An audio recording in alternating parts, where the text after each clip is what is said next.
кызы мунарасы. Мен onun sizlerге тарихын айтып берейін.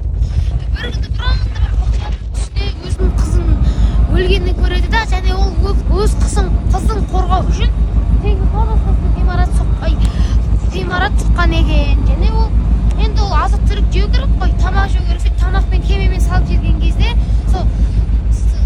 тамақ салып жерген мысалы корзинаның ішінен жылан шығып, все равно ол